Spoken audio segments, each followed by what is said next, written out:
Welcome to KPIAS Delhi. So మనం ఈ సెషన్లో కరెంట్ పాలిటీకి సంబంధించిన ఒక అంశాన్ని చూద్దాం. సో ఎడిటోరియల్ కాలంలో వచ్చిందే ఇది. అయితే ఈ పర్టికులర్ అంశం అనేది మనకు గ్రూప్ 1 ప్రిలిమ్స్ రైట్, అదేవిధంగా ఆంధ్రప్రదేశ్లో గ్రూప్ 2 కరెంట్ పాలిటీలో కూడా ఉపయోగపడుతుంది. అంటే ఎంసీక్యూస్గా మీరు రాయాలనుకుంటున్నప్పుడు ఉపయోగపడుతుంది. At the same time SA రాయాలనుకున్న వాళ్ళకు కూడా చాలా చాలా కీలకం అన్నమాట. సో ఏ విధంగా మనం ఈ అంశాలన్నింటినీ వినియోగించుకోవాలి అన్నది కూడా చూద్దాం. సో ఫస్ట్ ఆఫ్ ఆల్ మనకు ఇంటర్నెట్ని తరచూ ఇటీవలి కాలంలో ఇంటర్నెట్ని తరచూ నిలిపివేస్తూ ఉన్నారు. దీనికి సంబంధించిన అంశం అన్నమాట ఇప్పుడు మనం చర్చించబోయేది. So first of all internet అనేది ఒక ప్రాథమిక హక్కు అని చెప్పి ఇటీవలే సుప్రీంకోర్టు తీర్పు చెప్పింది. Internet is a fundamental right అని చెప్పి. సో ఇలా చెప్పంగానే మనం ఏ ఆర్టికల్ ప్రకారము అన్నది కంపల్సరీగా తెలుసుకోవాల్సి ఉంటుంది. సో ఆర్టికల్ 19 ప్రకారము ఇది ఒక ఫండమెంటల్ రైట్. సో ఇలా తెలుసుకుంటే సరిపోదు, కొంత లాజిక్ తెలుసుకోవాలి. ఆర్టికల్ 19లో మనకు చాలా అంశాలు ఉన్న సంగతి మీకు తెలిసిందే. మరి ఆర్టికల్ 19లో వృత్తి స్వేచ్ఛ అని కూడా ఉన్నది. So right to profession. So internet పైన ఆధారపడి చాలామంది ఈరోజు ఉద్యోగాలు చేస్తూ ఉన్నారు. సో వాళ్ళందరూ కూడా తమ ఉపాధిని కొనసాగించలేరు.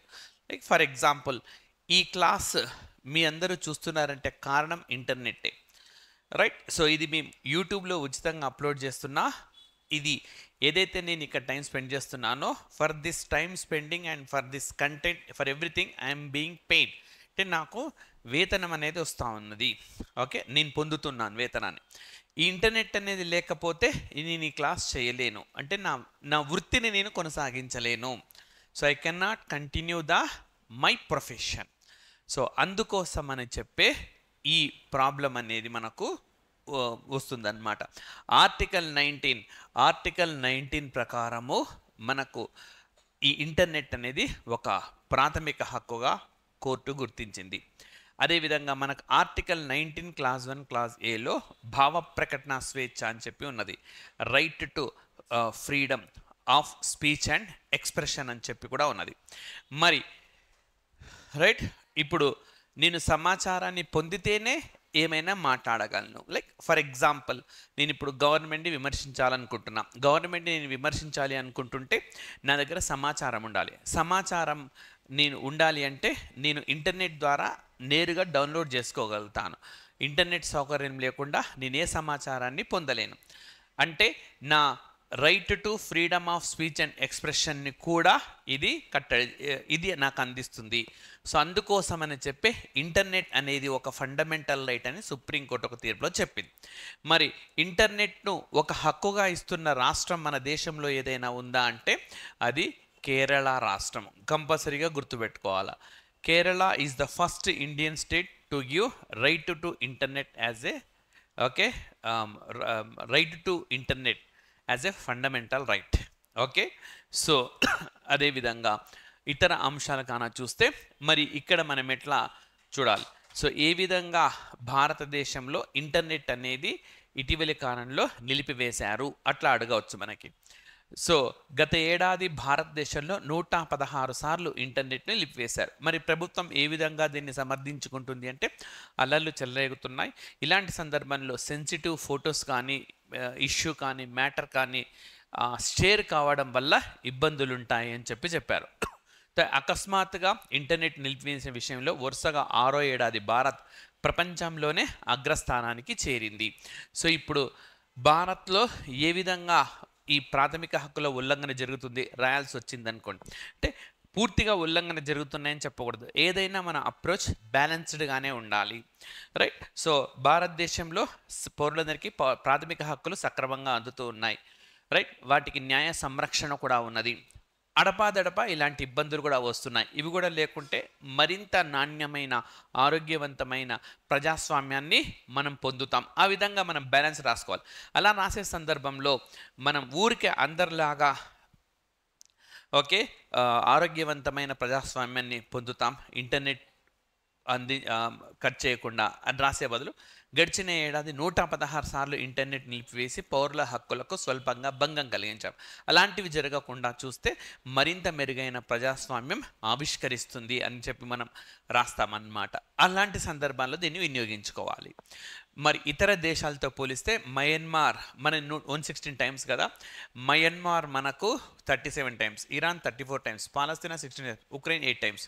అంటే ఏ దేశం తీసుకున్నా మనకంటే చాలా తక్కువే. యుద్ధంతో గడిచిన 2 సంవత్సరాలుగా యుద్ధంతో తీవ్ర స్థాయిలో సతమతమవుతున్న ఉక్రెయిన్లోనే కేవలం 8 సార్లు మాత్రమే విధించినారు. గడిచిన కొంతకాలంగా మనకు యుద్ధంతో ఇబ్బందులు ఎదుర్కొంటున్న పాలస్తీనాలో కూడా 16 సార్లు మాత్రమే విధించినారన్నమాట. రైట్. సో మరి ప్రపంచవ్యాప్తంగా ఇంకా ఎట్లా ఉంది ఈ పరిస్థితి అని గాన మనం పరిశీలిస్తే 2016 నుంచి మన గణాంకాలు అందుబాటులోకి ఉన్నాయి. 2016 నుంచి పరిశీలిస్తే ప్రపంచవ్యాప్తంగా 1458 టైమ్స్ ఇంటర్నెట్ను నిలిపివేశారు. ఇది నేను చెప్తున్నది ప్రపంచవ్యాప్తంగా 1458 టైమ్స్ అన్నమాట. మరి ఇందులో 773 సార్లు భారత్లోనే జరుగుతూ ఉన్నది. ఒకసారి కాదు, 2 సార్లు కాదు, మోర్ దెన్ అంటే దాదాపుగా 50% ప్రపంచంలో ఇతర అన్ని దేశాల్లో కలిపి ఎంత మనకి ఇంటర్నెట్ షట్ అవుతున్నదో, ఇంటర్నెట్ నిలిపేస్తున్నారో మన దేశంలో అంతే స్థాయిలో 50% దాదాపుగా మన దేశంలోనే ఉన్నది. అండ్ మరి ఎవరు చెప్పారు? ఇంకా గణాంకాలను మనం చెప్తున్నప్పుడు కోట్ చేయవచ్చు. ది కీప్ ఇట్ అన్ ఏ కోయాలిషన్ అనే ఒక బృందం అన్నమాట. డిజిటల్ హక్కుల కోసం పాటుపడే వ్యవస్థ ఇది. The keep it in on okay the keep it on coalition అంటే అందరం కలిసి సంకీర్ణంలో భాగమవుదాము అని మీనింగ్ ఇచ్చే సంస్థ. దీని అధ్యయనం ప్రకారం గడిచిన సంవత్సరం అంటే 2023లో 39 దేశాల్లో 283 సార్లు అంతర్జాలాన్ని స్తంభింపజేశారు. రైట్. అందులో 116 సార్లు మనదే ఉన్నదన్నమాట. మరి 2016 నుంచి చూస్తే 2016 నుంచి చూస్తే ఇంటర్నెట్ని ఈ విధంగా షట్ డౌన్ చేయడం 2023లోనే అత్యధికంగా ఉన్నది, మ్యాక్సిమంగా ఉన్నది, హయ్యెస్ట్గా ఉన్నది. రైట్. సో అదే మనం 2022తో పోలిస్తే 41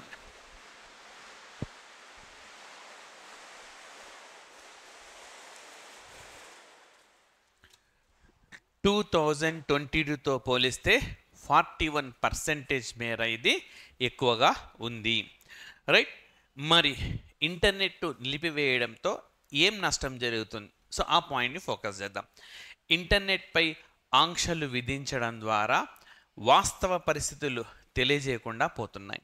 అంటే ఏంటి? లైక్ ఫర్ ఎగ్జాంపుల్ ఒక ఈవెంట్ జరిగింది ప్రస్తుతం మేమున్న ప్లేస్లో, వేరే వాళ్ళకి తెలియచేయాలి. సో ఎట్లా జరుగుతుంది? ఇంటర్నెట్ అనేది ఈరోజు మనిషి మనుగడ సాగించేందుకు గాలి ఎంత ముఖ్యమో ఇంటర్నెట్ అంత ముఖ్యమైపోయింది. రైట్. మీరు 80 to 90% స్టూడెంట్స్ ప్రిపరేషన్ అంతా ఇంటర్నెట్తో అనుసంధానమైంది. అకాడమిక్ అయితే అంతగా లేకపోవచ్చు, కానీ ఇంకా కాంపిటేటివ్ ఎగ్జామినేషన్స్ ప్రిపేర్ అవుతున్న ఆస్పిరెంట్స్ అయితే 90% ఇంటర్నెట్ పైన ఆధారపడి ఉన్నారు. ఎందుకంటే అప్డేటెడ్ సమాచారం దొరుకుతుంది, అధికారిక సమాచారం దొరుకుతుంది. రైట్. అండ్ ఆన్లైన్లో క్లాసులు చూడాల్సిన అవసరం ఏర్పడింది. ఎందుకంటే ఉద్యోగాలు చేస్తూ ఉన్న వాళ్ళు క్లాసులకు అటెండ్ కాలేరు, వాళ్ళు యాప్ సహాయంతో క్లాసులు వింటున్నారు. ఇలా రకరకాల గృహిణులు, రైట్, ఎవరైతే హౌస్ వైఫ్స్ ఉన్నారో వాళ్ళు ఇంట్లోనే ఉంటూ క్లాసులు వాళ్ళు ఇక్కడికి రాలేరు. అండ్ అదేవిధంగా నాణ్యమైన కోచింగ్ కావాలంటే కూడా ఇంటర్నెట్ తప్పనిసరి అయింది. అంటే హైదరాబాద్కి వచ్చి క్లాసులు వెళ్ళలేని వాళ్ళు, హైదరాబాద్లో అయితే మంచి ఫ్యాకల్టీస్ ఉంటారు అనుకుని భావించే వాళ్ళు అక్కడ ఉంటూ ఇక్కడ క్లాసులు లైవ్ చూడవచ్చు. ఇదంతా ఇంటర్నెట్ ద్వారానే సాధ్యమవుతుంది. ఇవన్నీ కోల్పోతాం. అంటే విద్యారంగం, ఈవెన్ వైద్య రంగం కూడా, వైద్య రంగాలు, బ్యాంకింగ్ వ్యవస్థ, ఇవన్నీ కూడా స్తంభించిపోతాయి. రైట్. ఇంకా ఇట్లాంటి పాయింట్స్ ప్రతి ఒక్క ఆస్పిరెంట్ టచ్ చేస్తారు. మనం ఇంకా ఏం టచ్ చేయొచ్చు? గణాంకాలతో సహా ఇంటర్నెట్పై ఆంక్షలు విధించడం ద్వారా వాస్తవ పరిస్థితులు తెలియవు. ఫలితంగా బోన్లో నిడబాల్సిన వాళ్ళు తప్పించుకుంటున్నారని పలు నివేదికలు స్పష్టం చేస్తున్నాయి. అంటే ఏంటి? ఆయా సందర్భంలో ఎవరైతే తప్పు చేశారో వాళ్ళు ఆ తప్పు చేస్తున్న అంశాలు తెరపైకి రానియకుండా చూస్తున్నారన్నమాట. దీనివల్ల అంటే తప్పు చేసి శిక్ష ఎదుర్కోవాల్సిన వాళ్ళు తప్పు నుంచి తప్పించుకుంటున్నారు అని చెప్పి మనకు ఈ గణాంకాలు తెలియజేస్తున్నాయి. మరి భారత్లో పరిస్థితి ఏంటి అని చూస్తే గాన 5 లేదా అంతకన్నా ఎక్కువ రోజులు ఇంటర్నెట్ను స్తంభింపజేసిన ఘటనలు 2022లో 15% ఉంటే లాస్ట్ ఇయర్ 41%కు చేరాయి. అంటే 2022లో మనకు 5 లేదా అంతకన్నా ఎక్కువ రోజులు ఇంటర్నెట్ షట్ డౌన్ చేసింది. మొత్తం ఒక 100 సార్లు షట్ డౌన్ చేశారనుకోండి, ఇంటర్నెట్ నిలిపేశారనుకోండి, 5 లేదా అంతకన్నా ఎక్కువ రోజులు ఒక 15 సార్లు అనమాట. అంటే 5 డేస్ ఇంటర్నెట్ లేకపోవడం అంటే తీవ్ర స్థాయి నష్టం. అది కేవలం ఇంటర్నెట్ ఆధారంగానే పనిచేస్తున్నారు. వర్క్ ఫ్రమ్ హోమ్ కూడా చేస్తూ ఉన్నారు. ఇంకా చాలామంది ఇప్పటికి కూడా వర్క్ ఫ్రమ్ హోమ్ చేస్తున్నారు. వీళ్ళ ఉపాధికి అందరికీ దెబ్బతింటుంది. వీళ్ళ ఆర్థిక జీవనం అనేది దెబ్బతింటుంది. వీళ్ళ ఫలితంగా ఏమవుతుంది? వీళ్ళ కొనుగోలు శక్తి తగ్గిపోతుంది. పర్చేసింగ్ పవర్, కొనుగోలు శక్తి తగ్గిపోవడం అని అంటే వస్తు సేవల ఉత్పత్తులకు డిమాండ్ తగ్గుతుంది. ఫలితంగా ఆర్థిక వ్యవస్థపైనే ఈ ప్రభావం అంతా పడుతుంది. అన్నీ మనం ఒకదానికొకటి ఒక గొలుసు చర్యలాగా రాసుకుంటూ వెళ్ళాలి.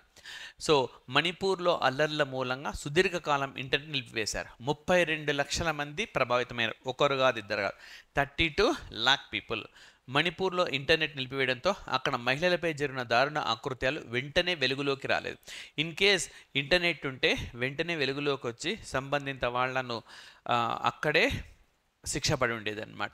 చాలా ఆలస్యమైంది. ఈ ఆలస్యం అవడం మూలంగా సిరీస్ ఆఫ్ ఈవెంట్స్ అన్నమాట, వరుసబెట్టి అనేక జరగకూడని ఘటనలు మనకు అక్కడ జరిగినాయి. రైట్, అందుకే ఇంటర్నెట్ అనేది మనకు అత్యవసరంగా మారిపోయింది. పంజాబ్లో రోజుల తరబడి ఇంటర్నెట్ లేక 27 లక్షల మంది ఇబ్బందులు పడ్డారు. ఎందుకనంటే రైతుల సమస్యకు వచ్చినప్పుడు పెద్ద ఎత్తున వాళ్ళు ధర్నాకు దిగినప్పుడు ఈ ఇంటర్నెట్ అనేది అక్కడ నిలిపివేశారు. అప్పుడు వాళ్ళు బాగా ఇబ్బందులు పడ్డారు. 2022తో పోలిస్తే గత ఏడాది జమ్మూ అండ్ కాశ్మీర్లో ఇంటర్నెట్ నిలిపివేసిన ఘటన 49 నుంచి 17కు దిగి రావడం ఊరటనిచ్చే అంశం. సో మనం ఎప్పుడైనా అంతే, ఆన్సర్ రాసేటప్పుడు బ్యాలెన్స్డ్ అప్రోచ్నే ఫాలో అవుతాం, ఏకపక్షంగా కాకుండా. సో అక్కడ మనం ఉపయోగించుకోదగ్గది అంటే ఏం చేయొచ్చు? ఇంటర్నెట్ ఇన్నిసార్లు మనం నిలిపివేస్తున్నామని చెప్పిన ఒక కాజ్ ఉన్నది. కావాలని చేస్తే ప్రతి చోట జరిగేది కదా. నిజానికి మనం ఇప్పుడు ఏ విధంగా చెప్పుకోవచ్చు అంటే, ఎంతసేపు ఉన్న పంజాబ్, జమ్మూ అండ్ కాశ్మీర్, మణిపూర్ అని అంటున్నాం. ఎక్కడ కూడా తెలుగు రాష్ట్రాల్లో కానీ, మహారాష్ట్రలో కానీ, కర్ణాటకలో ఇతర ప్రాంతాలు ఎప్పుడూ ఆఫ్ చేయలేదు. సో అంటే మనం భారతదేశము కావాలని చేస్తుంది అని మనం కావాలని చేయడం లేదు అని రాయదలుచుకున్నప్పుడు ఈ పాయింట్స్ ఫోకస్ చేస్తాం. మనము మణిపూర్ ఉదాహరిస్తున్నాం, పంజాబ్ ఉదాహరిస్తున్నాం, అదేవిధంగా జమ్మూ అండ్ కాశ్మీర్ ఉదాహరిస్తున్నాం. మరి భారతదేశంలో 28 రాష్ట్రాల్లో కేవలం 23 రాష్ట్రాల ప్రస్తావనే ఉన్నది. ఇబ్బందులు ఉన్నాయి. లైక్ మణిపూర్ అల్లర్లు అనేవి అక్కడ జరిగింది. సో ఆ హింస అంటే ఒక్కొక్కరులాగా స్ప్రెడ్ చేస్తారనమాట. సో మీ అందరికి తెలిసిందే మీడియా ఎట్లా ఉంటుంది, కొంచెం సిచ్యువేషన్ని హైప్ క్రియేట్ చేయడం ద్వారా తమ సిఆర్పి రేటింగ్ పెంచుకోవాలని చూసే క్రమంలో మరి వాళ్ళు వాస్తవాలు అవాస్తవాలన్నీ స్ప్రెడ్ చేస్తే తీవ్ర స్థాయిలో ఇబ్బందులు పడేది తిరిగి ప్రజలే. సో ఆ కాజ్ ఉంది కాబట్టి చేశారు, కానీ లేకపోతే చేసేవాళ్ళు కాదు. ఆ విధంగా బ్యాలెన్స్ రాస్తాం. ఉదాహరణకు జమ్మూ అండ్ కాశ్మీర్లో గతంలో 49 డేస్ ఉంటే ఈసారి సగానికంటే ఎక్కువ కూడా తగ్గించినారు, 17కు రావడం. దీన్ని బట్టి చూస్తే ప్రభుత్వం ఉద్దేశపూర్వకంగా ఈ పనులు చేస్తుందని మనం ఎక్కడ కూడా చెప్పలేము. రైట్, నెక్స్ట్, గతేడాది భారత్లో ఒక జిల్లా కన్నా ఎక్కువ విస్తీర్ణం ఉన్న భూభాగంలో ఏకంగా 64 సార్లు ఇంటర్నెట్ను నిలిపివేశారన్నమాట. సో ఈ డేటా మీరు ఎక్కడ వినియోగించుకోవాలో ఆలోచించాలి. మరి వ్యక్తులు ఆర్థిక వ్యవస్థపై ఎలాంటి ప్రభావం ఉంటుంది అని అంటే, ప్రస్తుతం చాలామంది ఉద్యోగాలు ఇంటర్నెట్తో అనుసంధానమై ఉన్నాయి. ఓకే, సో అది మీకు తెలిసిందే. మ్యాక్సిమం ప్రజల ఉద్యోగాలు దేంతో మనకు కనెక్టివిటీ ఉన్నాయంటే ఇంటర్నెట్ తోటి. ఉన్నట్టుండి ఇంటర్నెట్ ఆపేస్తే ఉద్యోగాలు ఉండవు. సో దేశ ఆర్థిక వ్యవస్థ తీవ్ర నష్టం వాటిల్తుంది. సో ఆల్రెడీ చెప్పినాను. ఇప్పుడు నేను చేస్తున్న జాబ్ కానీ, లేదా వర్క్ ఫ్రమ్ హోమ్ నుంచి చేస్తున్న సాఫ్ట్వేర్ ఇంజనీర్లు కానీ, ఈవెన్ ఆఫీస్కి వెళ్ళి పనిచేసే సాఫ్ట్వేర్ ఇంజనీర్లు కానీ అందరు ఇంటర్నెట్ పైన ఆధారపడి ఉన్నారు. ఒక్కసారిగా ఇది మూసేస్తే వస్తు సేవలకు ఈ సేవలు అన్నవి నిలిచిపోతాయి. బ్యాంకింగ్ వ్యవస్థ స్తంభిస్తుంది. విద్యాలయాల్లో ఇబ్బందులు అవుతాయి. మొత్తం చిన్నాభిన్నమవుతుంది. ప్రజలు పేదరికంలోకి వెళ్తారు. అసమానతలు అనేవి పెరుగుతాయి. ఇన్ని సమస్యలు వస్తాయి. ఒక్కరోజు ఇంటర్నెట్ నిలిపివేయడం వల్ల భారత్లో 379 నిరుద్యోగులుగా మారే ప్రమాదం ఉందని తాజాగా ఒక నివేదిక చెప్పింది. యాజ్ ఇట్ ఈస్గా కోట్ చేస్తాం. ఈవెన్ మనకు జనరల్ ఎస్సే వస్తే ఇలాంటి అంశాలను మనము ఇంట్రొడక్షన్లో హ్యాపీగా వినియోగించుకోవచ్చు. రైట్, ఏ విధంగా ఇంటర్నెట్ను తరచూ నిలిపివేయడం వల్ల కలుగుతున్న ఇబ్బందులు ఏవన్నప్పుడు, ఒక్కరోజు ఇంటర్నెట్ నిలిపివేయడం వల్ల 379 మంది నిరుద్యోగులుగా మారతారని చెప్పి మనకు తాజా నివేదిక స్పష్టం చేయడం బట్టి ఇది ఎంత ప్రాధాన్యం ఉన్నదో తెలియజేస్తుంది అంటాం. రోజులు పెరిగే కొద్దీ నిరుద్యోగుల సంఖ్య పెరుగుతుంది. లైక్ ఫర్ ఎగ్జాంపుల్, ఈరోజు ఇంటర్నెట్ ఉంది కాబట్టి నేను మీకు ఈ క్లాస్ చేయగలుగుతున్నాను. ఈరోజు నాకు ఇంటర్నెట్ అందుబాటులో లేకపోతే చేయలేను, అంటే ఈ రోజుకి నేను నిరుద్యోగిగా మారతాను. ఆ విధంగా ఆలోచించాలి. ఫర్ ఎగ్జాంపుల్ 2020లో అక్టోబర్ 13న హైదరాబాద్లో భారీ ఎత్తున వర్షం పడడం మూలంగా, సో అప్పుడు నేను వేరే ప్లాట్ఫామ్ మీద క్లాసులు చేస్తున్నాను. ప్రతిరోజు క్లాసులు అందించినాం current affairs. Like all of sudden ఒక్కసారిగా మనకు అక్టోబర్ 13, అక్టోబర్ 14, అక్టోబర్ 15 3 రోజుల పాటు పవర్ నిలిపివేసినారు భారీ వర్షం మూలంగా. అంటే అది ఎవరేం చేయలేరు. వర్షం వచ్చింది, ముందస్తు చర్యలు, సడన్గా బాగా పడింది. కారణాలు ఏవైతేనే 3 రోజులు నేను నిరుద్యోగ బారిన. ఒక్కరి గురించి నేను చెప్పట్లేదు, 379 మందికి ఈ పరిస్థితి ఉంది. రైట్, సో ఈ విధంగా వ్యక్తుల ఆర్థిక జీవనం పైన, అల్టిమేట్గా దేశ ఆర్థిక వ్యవస్థ పైన ప్రభావం చూపిస్తుంది అనమాట. సో ఇంటర్నెట్పై ఆంక్షల వల్ల గతేడాది తొలి అర్ధభాగంలోనే ఇండియా దాదాపు 16,000 కోట్ల మేర నష్టపోయిందని, అదేవిధంగా విదేశీ పెట్టుబడులను కోల్పోవాల్సి వచ్చిందని కూడా వెల్లడించింది. సో విదేశీ పెట్టుబడులు టెక్నాలజీ కోసం, రకరకాల మన ఉద్యోగ కల్పన కోసం వినియోగిస్తాం. అవన్నీ కూడా వరుసబెట్టి కోల్పోవడం అనేది జరుగుతూ ఉంది. రైట్, సో ఇది మనకు ఇంటర్నెట్కు సంబంధించి ఇచ్చారు. సో మనం ఏం గుర్తుపెట్టుకోవాలి, ఆర్టికల్ 19 భావ ప్రకటన స్వేచ్ఛలో భాగం ఇది, వృత్తి స్వేచ్ఛలో కూడా ఇది భాగం అన్నమాట. రైట్, సో ఆ కోణాల్లో మనకి ఈసారి ప్రశ్న వచ్చే అవకాశం ఉన్నది. మరి ఇంకొక ఇష్యూతో నెక్స్ట్ సెషన్లో కలుద్దాం. Thank you very much.